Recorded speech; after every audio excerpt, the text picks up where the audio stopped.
मी आज SP साहेबांची भेट महादेव दत्तात्रय मुंडे यांचा 15 महिन्यापूर्वी जो खून झालेला आहे परळीमध्ये त्याची अद्यापपर्यंत तपास लागलेला नाही आणि याचं कारण परळी पोलीसमध्ये सर्व पोलीस बहुतेक अधिकाऱ्यांपासून कर्मचाऱ्यांपर्यंत हे आकांनीच निवडलेले लोक आहेत। त्याच्यामुळे हा तपास लागत नाही, म्हणून याचा तपास लागण्यासाठी हा तपास LCB कडे देण्यात यावा, बीड जिल्हा गुन्हा अन्वेषण शाखा यांच्याकडे देण्यात यावा अशा प्रकारची मागणी मी केलेली आहे। आणि हेच मागणी त्यांचे बंधू यांनी सुद्धा केलेली आहे मुंडेंनी, आणि त्यांच्या पत्नींनी सुद्धा त्या ठिकाणी बोलताना सांगितलेलं आहे। आणि सतीश फड हे त्यांचे मेहुणे आहेत, त्यांनी सुद्धा या ठिकाणी माहिती दिलेली आहे। आणि माझ्याकडे जे काही माहिती आलेली त्या माहितीच्या आधारे मी या ठिकाणी सांगितलेलं आहे की ठराविक काही कर्मचारी, पोलीस कर्मचारी यामध्ये सुद्धा येत आहेत। ते तुम्हाला सांगतो, भाताने, संजय सचिन सानप, भास्कर केंद्रे, हे ठराविकच नाव येत आहेत। आणि हे फड एक कोणीतरी आहेत, हे सर्व कर्मचारी बघा तुम्ही, विष्णू फड, पोलीस कर्मचारी गोविंद भाताने, पोलीस कर्मचारी भास्कर केंद्रे, ह्या सर्व म्हणजे ह्या सगळ्या लोकांचे कॉल डिटेल जर चेक केले तर महादेव मुंडे यांचा खून कुणी केला हे 8 दिवसाच्या आत या ठिकाणी स्पष्ट होईल। आणि ह्या सगळे या कर्मचाऱ्यांना, रवींद्र सानप पासून ते आता मी नाव घेतलेले हे सगळे कर्मचारी, यातले भास्कर केंद्रे हे 15 वर्षापासून फक्त परळी तालुक्यातच आहेत।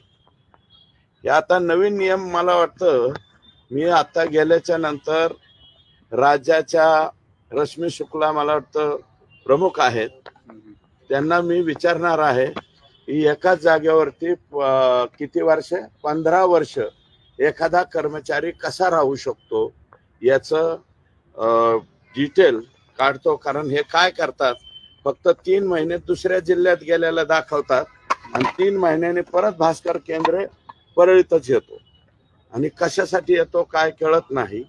ही अशी भयानक परिस्थिती आहे। आणि एवढे लेकर आहेत त्या महादेव दत्तात्रय मुंडेच, मला वाटतं IBN 18नी त्यांची एक मुलाखत दाखवली होती, त्या मुलाखतीमध्ये महादेव मुंडेंचा मुलगा सुद्धा दाखवलाय। आई तर रडतेच पण मुलगा सुद्धा रडतोय। मग त्या 2 लेकर आहेत, कच्चे बच्चे आहेत महादेव मुंडेची, आणि 15 महिन्यापासून जर त्याचा तपास लागत नसेल तर हे दुर्दैव आहे। आज SP साहेबांना भेटलो, SP साहेबांनी कबूल केलं की परळीचे पोलीस याचा तपास करणार नाहीत, त्याच्याऐवजी मी LCBला ते हँडओव्हर करतो। LCBला हँडओव्हर करताना सुद्धा मी SP साहेबाला एक विनंती केली, LCBचे जे प्रमुख आहेत शेख का कोण यांना सुद्धा आकांनीच बसवलेलं आहे, त्याच्यामुळं LCBचे शेख वगळून LCBला ही केस द्या अशा प्रकारची विनंती त्या ठिकाणी मी केलेली आहे। अण्णा संतोष देशमुख खून खटल्याच्या तपासामध्ये वेगवेगळे व्हिडिओ बाहेर येतात, वेगवेगळे खुलासे बाहेर, त्या संदर्भात काही चर्चा झाली काय?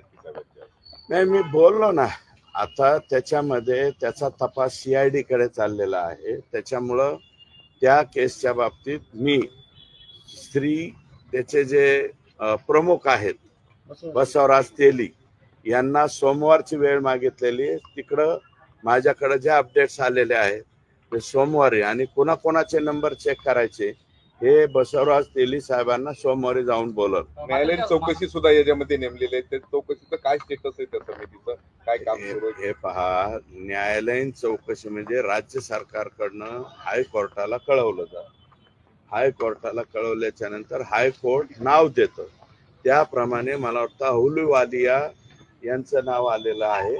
आणि ते माननीय उच्च न्यायालयाचं दर्जा असल्यामुळं त्याच्यावरती अधिक बोलणं उचित नाही। चौकशी ते त्यांची हो आता सुरूच होईल ना, ऑर्डर निघेल त्याची चौकशी चालू होईल, पोलीस SITचं काम करील।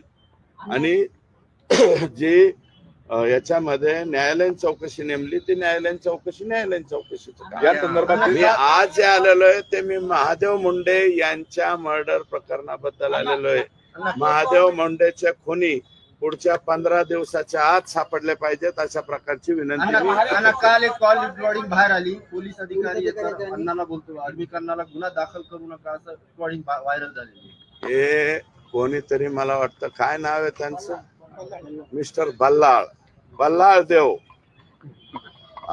त्या प्रभासच्या पिक्चर मध्ये होता एक बल्लाळ देव. मिस्टर बल्लाळ हे जे असे वागणारे लोक बीड मध्ये बरेच झाले, त्याच्यामुळे तर हे स्टोम माजलं ना.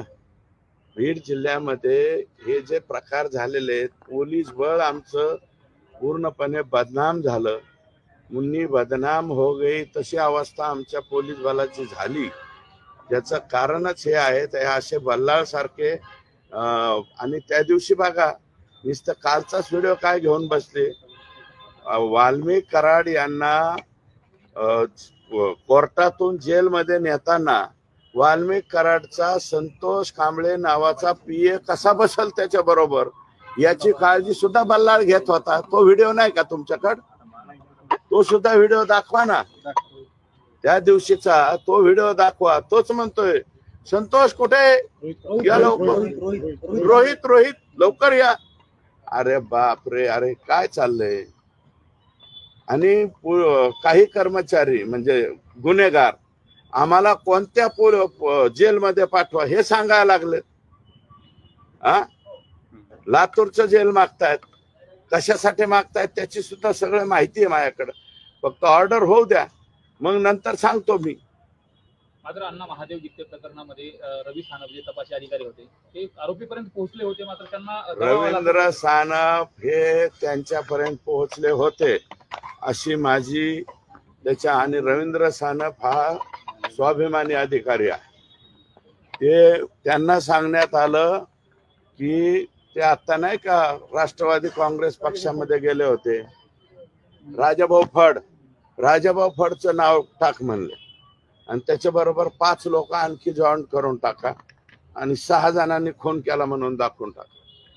आणि ज्या वेळेस हे महादेव मुंडेचा खून झालाय या कालावधीत सुशील कराड आणि श्री कराड, सुशील कराड हे वाल्मिक अण्णाचे चिरंजीव आहे आणि श्री कराड यांचे या दुबे मला वाटतं मुंबईवरनं कोण आणलेले, अतुल दुबे सायबर तज्ञ यांना आणले. 6 मोबाईल क्रमांकावरून वाल्मिक कराड यांचे चिरंजीव सुशील आणि श्री या 2 मुलांनी पोलीस निरीक्षक रवींद्र सानप,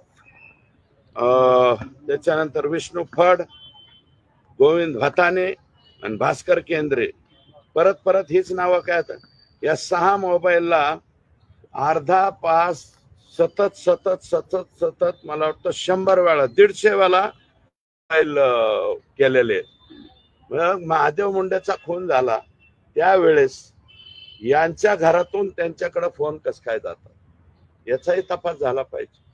मी आज आरोपी मानत नाही, पण मग यांना 150 कॉल करण्याची आवश्यकता काय हे मी SP-ना निवेदन दिलेलं आहे.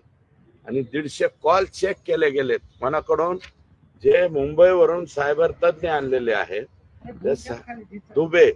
दुबे नावाचे जे सायबर तज्ञ आहेत त्यांनी त्यांचं मत या ठिकाणी नोंदलेलं आहे. एक ट्विट आव्हाडांनी एक ट्विट केलाय आणि त्या व्हिडिओ मध्ये एक महादेव गीते नावाच्या व्यक्तीचा तो व्हिडिओ आहे हॉस्पिटलमधून. मात्र ते महादेव गीते आता जेलमध्ये आहेत आणि ज्यांच्यावर त्यांनी आरोप केले ते मात्र बाहेर दिसतात. महादेव गीते जेलमध्ये आहे आणि त्यांनी ज्यांच्यावर आरोप केले, ज्यांनी गोळीबार केला असं त्यांचं, ते मात्र बाहेर आहेत. म्हणजे असं झालंय का?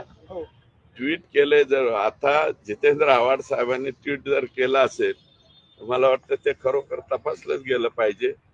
आणि मी जे म्हणलं ना आता कृष्णाजी की ठराविक जेलची मागणी वगैरे या आरोपींकडनं होऊ शकते.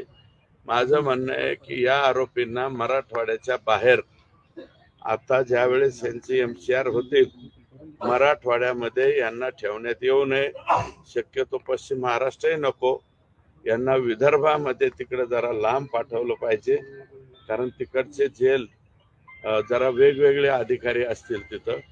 लातूरला परिस्थिती जरा गंभीर आहे. अण्णा वाल्मिक कराडशी संबंधित असलेल्या लोकांची अनेक ठिकाणी प्रॉपर्टी दिसून येते, यामध्ये ईडी चौकशी झाली पाहिजे का किंवा त्याची तुम्ही मागणी करणार? ईडीची नोटीस लागलेली आहे, फक्त आम्ही आता कागद गोळा करतोय आणि ते सगळे ईडी कडे नेऊन घालतो. तुम्ही तक्रार कारण करणार होता वेगळी. आम्ही तक्रार करणार आहे. आणि आता इथं मांजर शुंब्याला सापडले ना 20-25 एकर, ते काय आता सातबारा आलाय.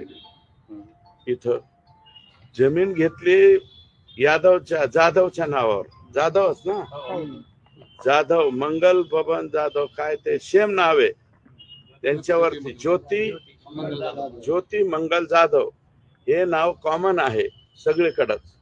आणि त्यांची आता इथं मला वाटतं 5-25 एकर सापडली, पण ह्यांचे 5-25 एकर मध्ये जे दरी होती ती भरायसाठी दुसऱ्याच रसाळांचं उकारलंय आणि तिकडं नेऊन टाकलंय.